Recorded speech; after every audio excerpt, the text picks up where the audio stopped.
A bitter wind swept down from the hills and curled through the gaps in the cracked boards of the small frontier train station. It tugged at the skirts of women clinging to shawls, sent the dust swirling beneath iron benches, and scattered cigarette ash from the boots of men who had been waiting too long. The last train of the evening shrieked through the winter air, brakes hissing like a wounded beast. It was late, and everyone knew the sun wouldn't last much longer above the horizon. Ezra McBride stood alone at the edge of the platform, his long black coat flapping against his legs. A man made of edges and quiet things, he had the posture of someone who had forgotten how to relax. His hands, rough as pine bark and twice as cold, stayed tucked beneath crossed arms. His beard was neat, almost too neat, like a man clinging to the last thread of control. He didn't look at the train. Not right away. He was waiting, but for what, even he wasn't sure. The train doors opened with a groan, and a rush of bodies flooded the platform, families wrapped in threadbare coats, war widows balancing babies in grief, drifters with stories no one asked about. Ezra scanned them all, his gaze sliding over them without interest. And then he saw her. She stepped down last, one hand gripping a small, scuffed carpet bag, the other holding onto the rail for balance. Her dress was a muted blue, the hem mud-stained and several inches too short. She was large, unmissably so, with thick arms and rounded shoulders, her frame made more awkward by the stoop of someone used to hiding in plain sight. But there was nothing delicate or breakable about her. Her face, pale and round, was flushed from the journey. A lock of auburn hair had escaped her bonnet and stuck to her cheek. She paused on the last step, eyes flicking nervously across the platform, as if hoping no one saw her. That's when Ezra moved. Boots thudding against the wood, he cut a straight path to her, ignoring the curious glances that followed. He didn't hesitate, didn't introduce himself, didn't ask. "You're coming with me," he said. She blinked. Looked behind her, as though he might have meant someone else. No one stood there. Her grip on the bag tightened. "I beg your pardon?" Ezra's voice was flat, even. "Don't got time to repeat myself." A silence fell around them. The wind had died. The last few passengers turned to watch. "I don't know you," she said slowly. "You will," he replied. That should have been the end of it. She should have refused, screamed, turned away, said something sharp and righteous. But she didn't. Maybe it was his eyes, dull with sorrow, yes, but honest. Or maybe it was the way he said it, like he hadn't rehearsed it, like he didn't care whether it sounded cruel or strange. It was a statement of fact, not threat or invitation. And for reasons she couldn't name, it felt safer than the dozens of catcalls, stares, and pitying glances she'd endured since her boots first touched the train platform. Her eyes dropped to the worn boards beneath her feet. She stood there a moment longer, lips pressed into a thin line, then gave a single nod. "All right?" He turned, expecting her to follow. She did. The wagon was hitched to a single black mule, its ribs showing through a dull coat. Ezra helped her into the seat without a word, his grip firm but not ungentle. The road stretched long and lonely into the prairie. Cold air made her nose run and her hands go numb. Still, she sat quietly, watching the land grow wild and colorless around them. The silence between them wasn't comfortable, but it wasn't cruel either. It was the silence of strangers too tired to ask questions, too wary to offer comfort. 2 hours passed before she spoke again. "You said you don't know my name." "I don't," he replied. She waited for him to ask. He didn't. "Adelaide," she said finally, staring out at the frost-dusted grass. "Adelaide Boone."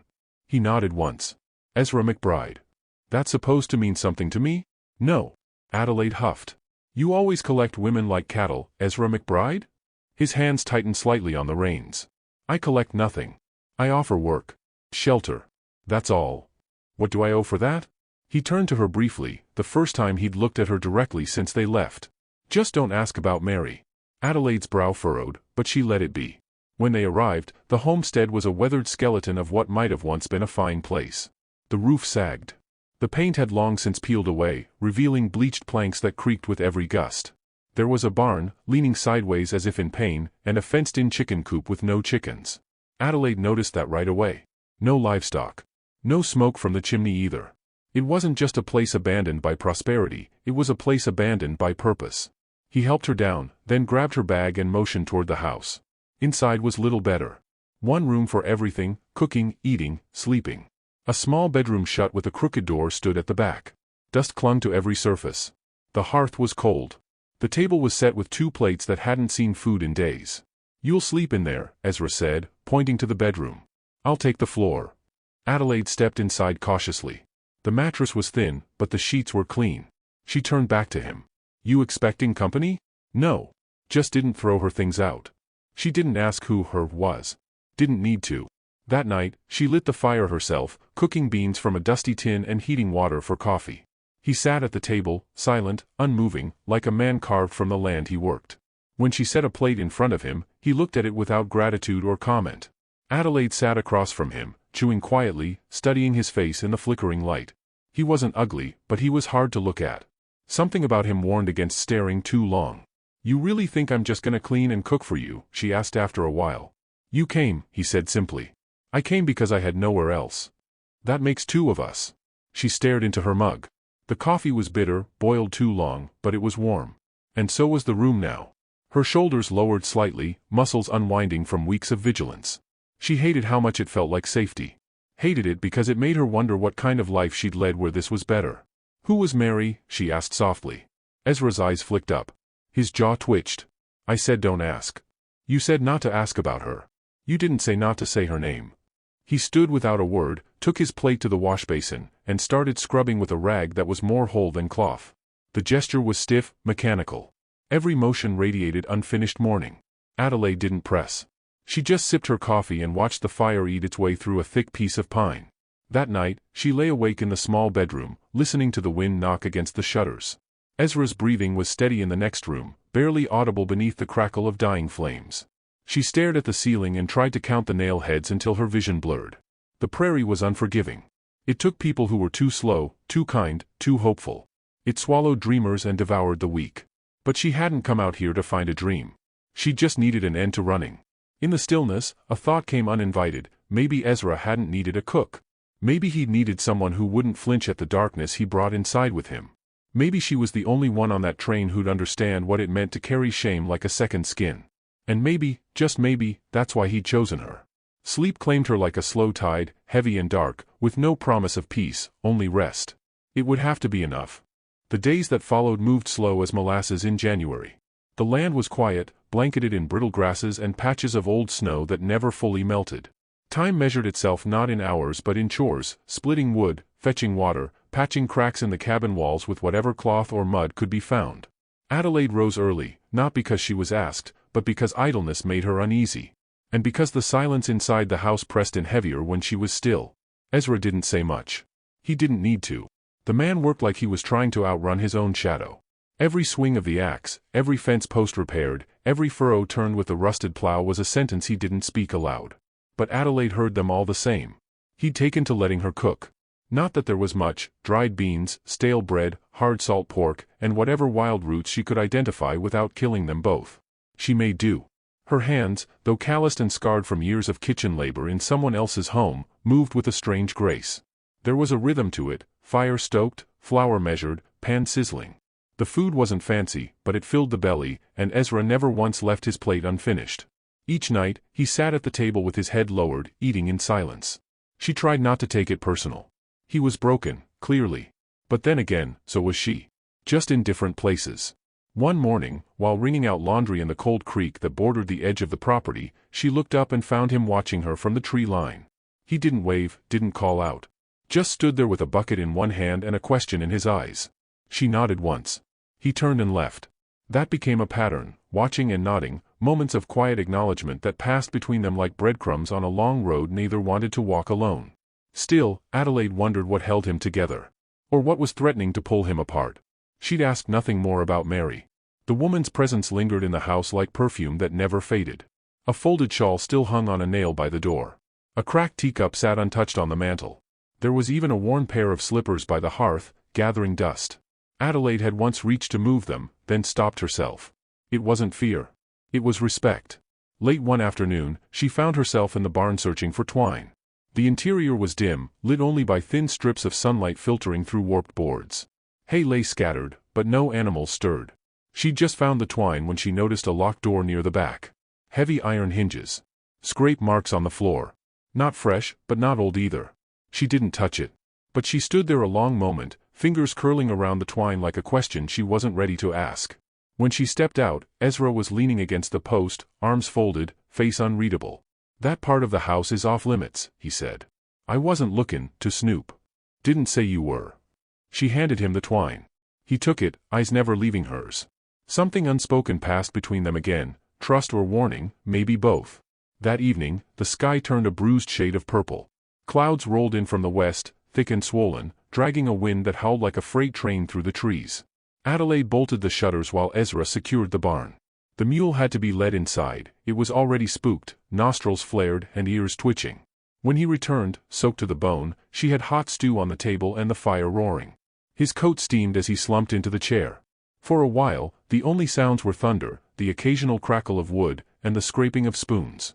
Then, from the darkness, lightning flashed, close this time, and the cabin shook. Adelaide flinched. "You all right?" Ezra asked, surprising them both.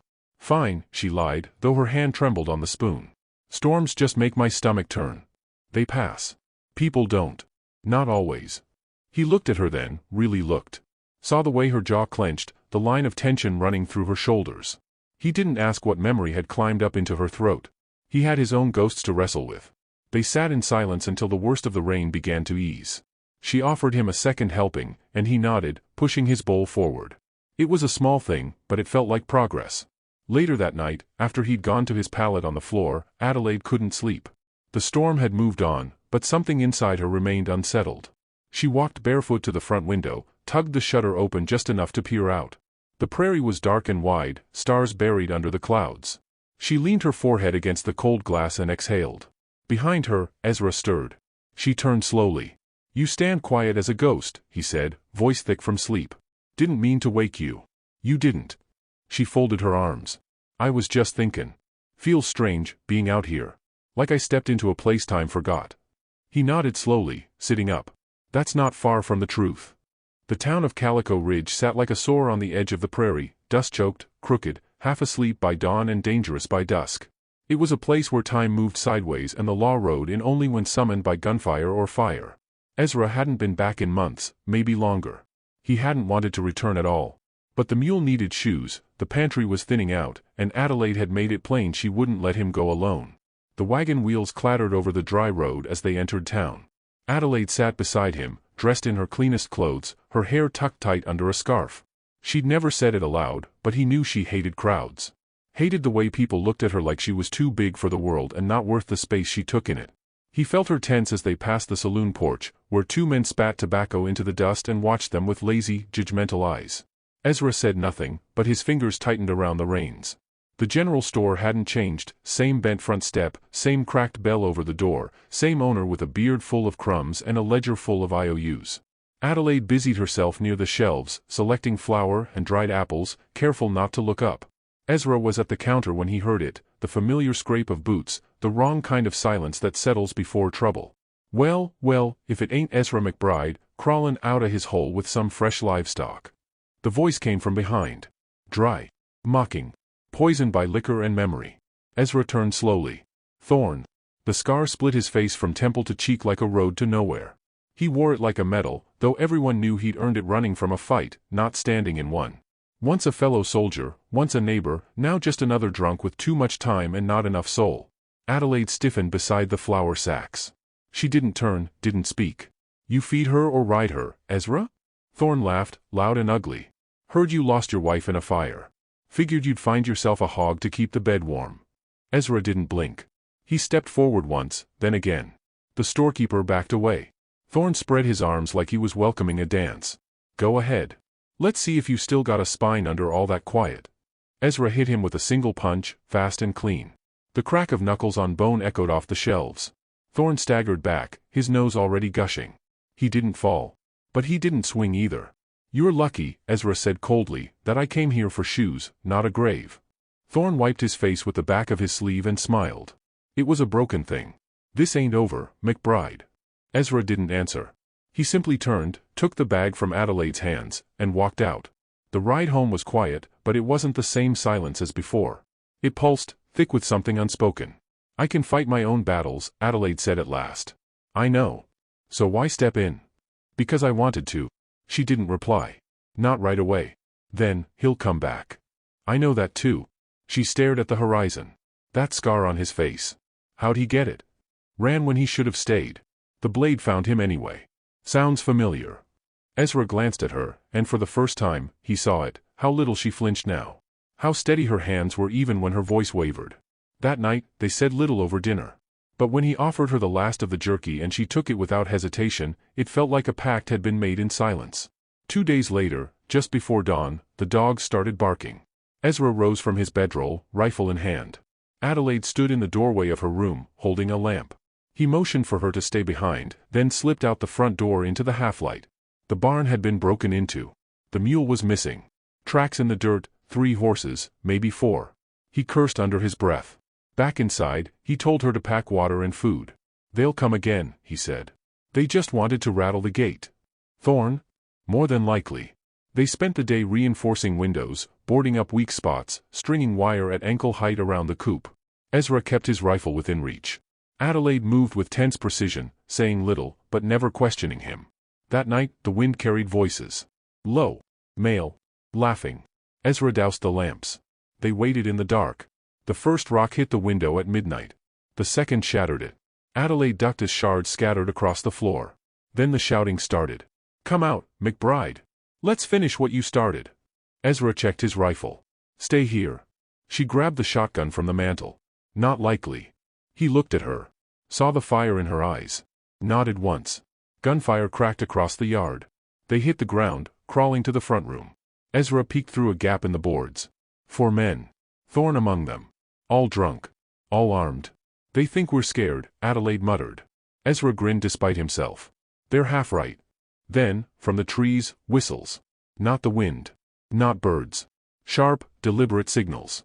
Suddenly, a scream. One of the men disappeared, yanked into the dark by something fast and silent. Then another. Panic erupted. The remaining 2 fired blindly into the trees. A shadow moved, tall, fast, inhuman in its precision. Ezra recognized the figure at once. Soma. A ghost from another life. The last time Ezra had seen him was at the edge of a burning field in Tennessee, when both had crawled out of a massacre and agreed never to speak of it again. Now he was here. Soma stepped from the tree-lean, bow in hand, face painted, eyes cold.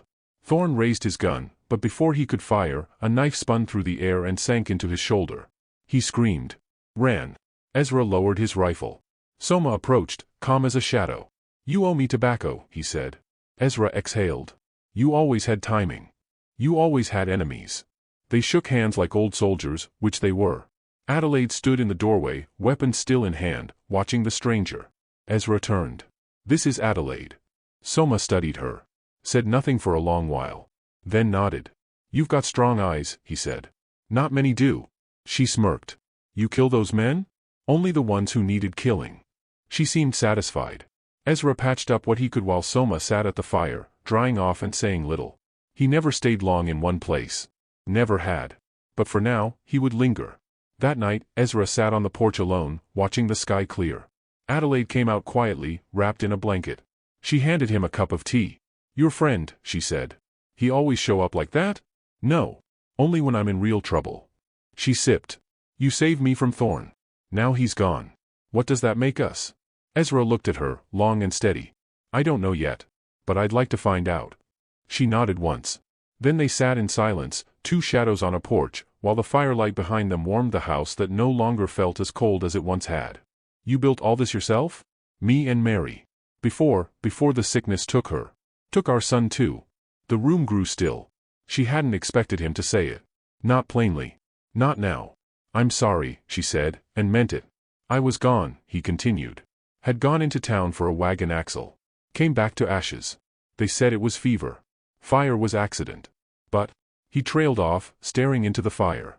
"You think otherwise?" she asked. He hesitated, then shook his head. "Don't know what to think anymore." Adelaide walked over, sat on the chair nearest him. She didn't touch him. Just sat. "I lost a babe once," she said quietly. "Never told anyone. Husband didn't care. Said it was better that way. Less mouths to feed." Ezra didn't speak, but something in him softened. "Funny, ain't it?" she whispered. "2 strangers sittin' in the middle of nowhere, carry in the same kind of ache." He glanced up. "Ain't funny. It's tragic." They sat there, watching the fire settle into embers. No more words were needed. The storm had left more than just puddles, it had cracked something open. Not fully, but enough to let in a sliver of light. The next morning brought a weak sun and a hush over the prairie. Birds returned to their songs, and the earth steamed under the touch of warming rays. Ezra went about his chores. Adelaide scrubbed the floor. But something had shifted. She caught him looking at her once, not with the cold detachment of before, but with something that might have been recognition. He returned from the well carrying 2 buckets, shoulders soaked in sweat. As he passed, she held open the door without comment. He nodded his thanks. Simple, unspoken. But it carried weight. That night, over supper, he surprised her again. "You got family anywhere?" She chewed slowly. "Not anymore." "Husband? Dead? Or drunk in a ditch?" "Don't rightly care which." Ezra grunted. "Figured." She raised an eyebrow. "What gave me away?" "Same look I see in the mirror every day." She laughed, dry and bitter. "That bad, huh?" "Maybe worse." A pause. "You ever think about leaving this place?" she asked. He leaned back in his chair. "Every damn day. So why stay?" He looked toward the hearth, where a small, cracked portrait of Mary still stood. "I owe her something." Adelaide followed his gaze, then turned back to her stew. She didn't press. She understood. Some debts you don't repay with money or labor, only with time and penance. As the wind rustled outside once more, quieter this time, she stood and cleared the dishes. Ezra leaned back in his chair, letting the fire warm his boots. Neither spoke. But when she brought him a fresh cup of coffee without being asked, he took it with a murmur that almost sounded like thanks. It wasn't peace. Not yet. But it was a kind of truce, one built not on forgiveness or understanding, but on the simple, quiet knowledge that they were both still breathing. And for now, that would have to do. Soma stayed for 3 days. He said little, ate less, and slept as lightly as a deer in open grass. His movements were quiet, precise, as if every gesture had been learned in a place where silence meant survival. Adelaide watched him with guarded interest. He spoke with Ezra in clipped exchanges, half memories of a past they both refused to unpack. She didn't press, whatever they'd seen together was written in their silences, not meant for words. On the 2nd day, he handed Adelaide a blade. It was long, curved, older than anything she'd held. She blinked down at it, uncertain. "You afraid of blood?" he asked. "No," she said. "Just not used to holding a tool that talks back." He cracked something close to a smile. "You'll need it," he said. "This land doesn't forgive." They spent the day tracking the mule. It had fled far, spooked into a ravine. Ezra had feared it dead, but Soma found it grazing among rocks, shaken but unhurt. Adelaide helped coax it back with rough sugar from a tin and a voice steadier than she felt. When they got it home, she stroked its neck long after the sun dipped behind the hills, muttering thanks under her breath. Ezra saw her differently after that. He always had respect, quiet and firm, but now there was something else behind his gaze. Something like awe, wrapped in grief. That night, as the fire burned low, Soma sat by the window, whittling bone into a shape that never quite revealed itself. Adelaide stirred stew, her back to both men, but listening all the same. "She's not like the others," Soma said quietly. Ezra didn't answer right away. "No," he said. "She's not." "You keep her here for comfort?" "I kept her because I thought she needed saving. Now I'm not so sure which one of us did."